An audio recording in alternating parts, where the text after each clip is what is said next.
Alright, good day po sa lahat ng followers ni Kid and Dad Motovlog. And for our episode for today, napaka-special niya, no? Napaka-special niya in a bad way kasi na-tow yung ating sasakyan, yung bagong-bago nating Sea Lion 5. Hindi pa nga kumikita, no? Ipapasok pa lang natin siya sa in-drive. In process pa lang yung mga papers para sa prangkisa. Eto, nadali na kagad tayo ng operation ng MMDA.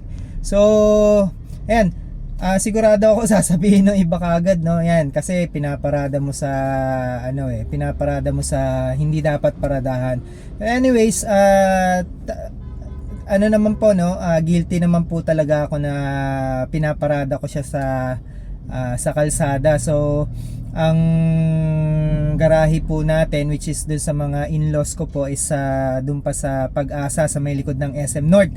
And medyo nakakapagod naman yata na kunyari ipapark ko doon, tapos pagka kailangan ko kukunin ko. So medyo malayo-layo rin siya. So recently nagkaroon ako ng workaround, which is pinaparada ko siya sa SM San Lazaro, which is parang roughly mga 5 to 10 minutes away lang dun sa bahay namin pagka nakasasakyan. Tapos ginagawa ko, ipapark ko siya ng umaga pagkagising ko, and then lalakad na lang ako or tatakbo na lang ako pa uwi. So actually benefit pa siya kasi yun nga, nakakatakbo tayo or nakakapaglakad tayo. Tapos kinukuha ko na lang siya kapag mag-close na si SM, kasi syempre hindi naman siya pwedeng iwan doon ng overnight kasi malaki yung fee kapag overnight parking. Ayan, so ayun, ewan ko ba today, ano ba ngayon, October, ano bang date ngayon, hold on So October 17 ngayon, October 17. Wala naman kaming lakad ni Kid, pero hindi ko siya naisipan na dalhin sa SM North para i-park nga doon kasi ang dami ko rin ginagawa sa bahay, so medyo busy rin. So hindi na ako nag-bother na i-park ulit siya sa SM. Kasi nga sabi ko, parang abala, no? Kasi hahatid ko siya tapos susunduin ko na naman siya pagka pasarado na yung SM. So long story short, ayun nga, nagkaroon ng operation si MMDA. Pero I have a feeling na nireklamo tayo nung tapat ng warehouse na pinagpaparadahan natin, kasi sinabihan na ako one time nung guard doon na iusog ko raw doon sa bandang likuran. Kumbaga parang alisin ko raw sa tapat ng warehouse nila kasi may mga customers daw sila na hindi makaparado doon. Although yung pinagpaparadahan naman natin is hindi naman na part nila kasi sa bangketa na, no, sa kalsada na. So anyways, syempre harap pa rin nila yun. So ayun, so most likely, hindi naman sa nambibintang, no, pero parang gano'n na rin. Most likely siguro na fed up na sila doon sa pagpark ko doon. So hindi ko rin sure, 50-50 rin ako, pero parang yun lang din kasi naiisip ko na reason kung bakit bigla magkakaroon ng operation si MMDA doon sa lugar namin. Kasi for the longest time na nakatira kami doon, parang mga 25 or mga almost 30 years na, sobrang dalang magkaroon ng operation ni MMDA doon sa lugar namin. So madalas sa Manila si MTPB, si MMDA nagkakaroon din ng operation, pero paminsan-minsan lang, parang siguro mga once a year. Ayan. So yun, bigla nagkaroon ng operation, tapos tinawag ako ng kapitbahay namin. Yun, so salamat kay ano nga bang pangalan yun, yung nagta-tricycle driver dun sa kanto. Mabait sa akin yun kasi mabait din naman ako sa kanya pagka sumasakay ako ng tricycle sa kanya. Medyo malaki rin yung binibigay natin na tip. So yan, in the return, concerned din siya, no? Talagang tumakbo siya papunta doon sa bahay para warningan ako na nag-ooperation na yung MMDA. Now, wala naman kasi talaga sa law na meron tayong 5-minute grace period para alisin yung sasakyan kung saan man siya nakapark. So parang anong tawag dito, parang discretion na lang siya nung MMDA officer na humuhuli, no? So ayun, mabilis lang naman.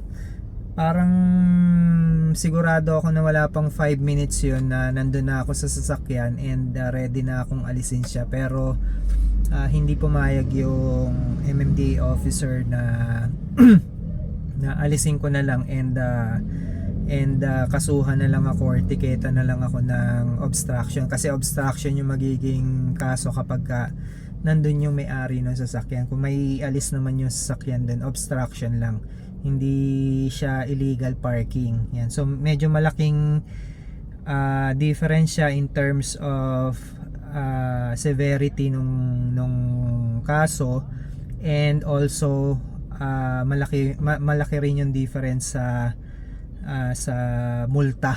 Yan, kasi ang mangyayari syempre kamukha nito, sinakay na tayo, no? Nakasakay na yung sasakyan natin sa tow truck. Ang mangyayari nito is babayaran ko na namin ng wife ko yung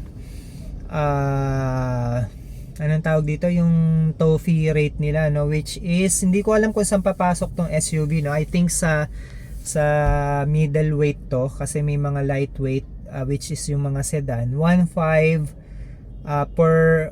for the first 4 kilometers, 1,500 for the first 4 kilometers, and then 200 pesos for every succeeding kilometer. Ayan. So etong medium or yung middleweight, 2,500 for the first 4 kilometers, and then same thing, 200 pesos for the next succeeding kilometers. So yun, so kinenta ko na, roughly siguro abuti ng mga 5,000 to 6,000 dun pa lang sa tow fee rate, so hindi ko sure kung magkano yung total na aabutin, kasi alam ko syempre may kaso pa yan, no? Parang illegal parking yung magiging kaso niya. So ang sakit, sobrang sakit, kasi hindi pa nga natin na papagkakitaan itong ating Sea Lion 5. Ayun, medyo malaki na kagad yung isusuka natin na pera para sa pagkaka-tow at pagkakahuli niya ngayon. And so this will serve as tawag dito, as a lesson for me, kasi hinahanapan ko naman siya actually ng pay parking dun sa lugar namin, but unfortunately wala tayo makita, puro puno yung mga pay parking. And nakakapark tayo minsan dun sa pinsan namin, nakakapark ako dun, wala namang problema basta wala yung sasakyan nila ron. Pero pagka nandun yung sasakyan nila, ang option ko lang is dun sa kapitbahay sa tapat namin, and medyo ewan ko pero feeling ko kasi parang medyo pinagdadamutan tayo ng parking, kasi may e-bike sila, although yung e-bike nila naiisam pa naman nila doon sa bangketa. So parang pwedeng isam pa yung e-bike dun sa bangketa, tapos pwede sana tayong pumark dun. Kaya lang parang nakaharang din, so kasalanan ano rin naman, parang hindi rin siya appropriate na i-park ko doon kasi meron silang tindahan. May tindahan ng ano yan, Korean egg drop. So nakaharang talaga yung sasakyan natin. Pero ayun, parang para sa akin kasi, since kapitbahay naman, no, 30 years na kami magkakapitbahay, parang mano man lang na ano, na payagan nila akong pumark doon. Yun, hindi ko rin masisisi kasi syempre harapan din nila yun. And yun nga, sobrang tawag dito, sobrang malas na yung side namin alanganin siyang paradahan. Mataas sobra yung bangketa, at the same time napakalapad ng bangketa, to the point na pagka doon ko siya pinarada, sobrang nakabalandra na talaga ng sasakyan sa kalsada. So hindi ko rin siya talaga maiparada ron. Sa gabi ko lang siya naiparada doon kapag i-charge ko na yung ito, kasi nandun yung charger sa ano namin sa pinto, sa gate ng bahay namin nandun naka-install yung charger. So yun lang yung way para maka-i-charge ko siya, talaga ipapark ko siya sa gabi. So ang ginagawa ko, pinapark ko siya pagka mga bandang alanganin na, yung mga 9 or 10 na, para wala na masyadong dumadaan na sasakyan and hindi siya masyado makaabala sa mga sa ongoing traffic sa harap namin. So yun, ang bigat niya sobra. Ang bigat sa dibdib. So siguro maiintindihan ako, magigets ako ng mga na-experience na tow yung kanilang mga sasakyan. Lalo na kanina, kasi kanina hindi tayo nasa ibabaw na tayo sinampa na yung ano natin. Tingnan mo, pakita natin.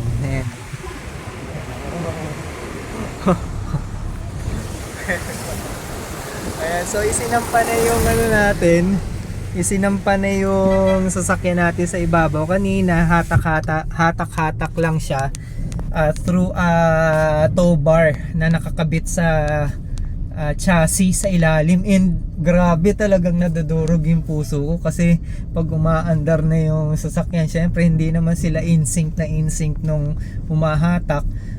Tumutunog talaga yung ilalim, na ano ako naawa ako doon sa sasakyan, and naaawa ako sa amin nung wife ko at the same time, kasi nga syempre ano to, no, pinaghihirapan ng wife ko, nagtatrabaho siya, and ako pagtatrabahuhan ko rin, ipapasok ko rin sa in-drive to para pang hulog namin, kasi tawag dito, yun, syempre babayaran namin to, no.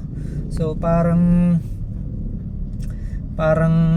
alam mo yun, sobrang bago pa ng sasakyan pero nalalaspak na yung engine support niya. Pinili ko na lang din na na magpakakalma and just try to look on the brighter side, kasi siyempre wala na rin magagawa yung ko, no. Ilaw tayo. Wala na rin magagawa yung galit ko. Ako lang din yung kawawa. Tataas yung BP ko, tataas yung cortisol ko, yung stress hormone, do sa mga hindi familiar do sa cortisol, and napaka devastating ng effect ng mataas na BP sa katawan, no. So maraming tatamaan na organs. Si puso, number 1, si kidney. Yan. So sabi ko sa sarili ko, kalma ka na lang, and yun, charge it to experience na lang. So susunod magiging mas maingat tayo, and talagang gagawa na natin ng paraan para mahanapan siya ng proper parking nang hindi na maulit to, no. Medyo masakit talaga siya sa bulsa.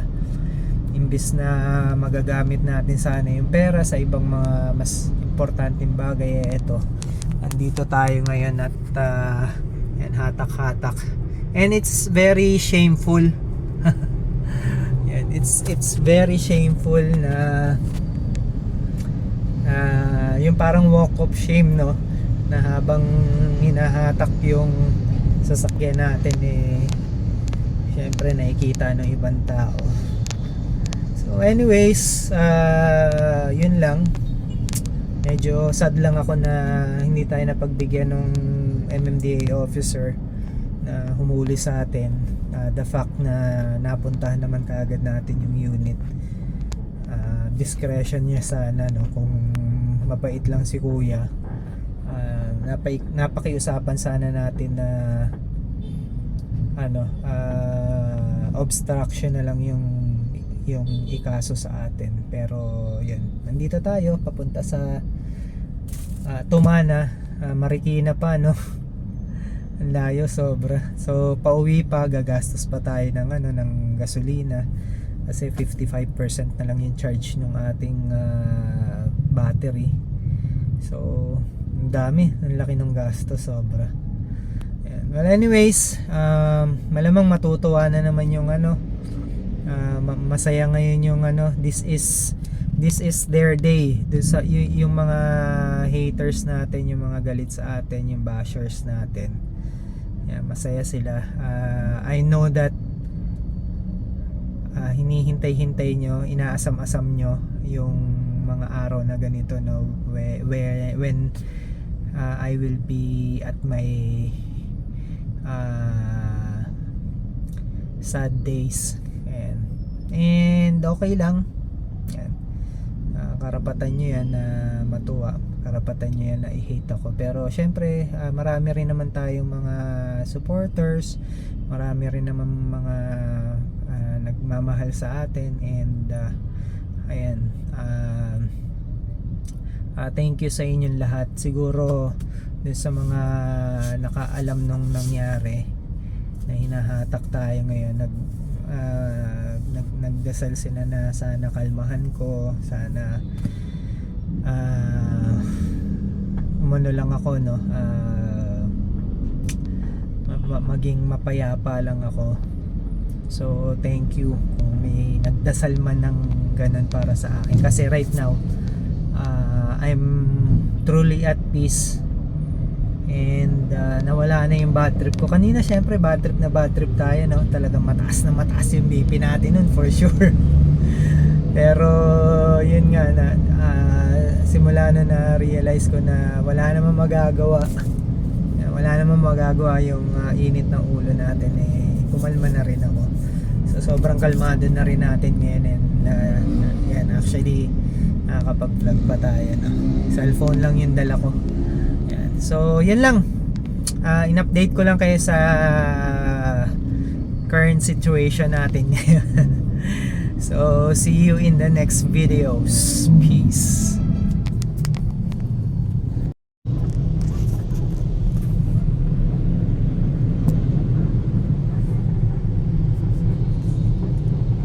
Yan, so yun, tapos na tayong magbayad.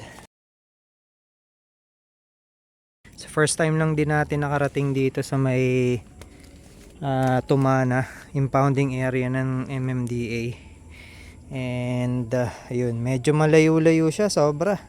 Actually hindi siya medyo malayo-layo, malayo talaga siya. So parang mga roughly mga 1.5 o 2 oras ang inabot ng biyahe natin.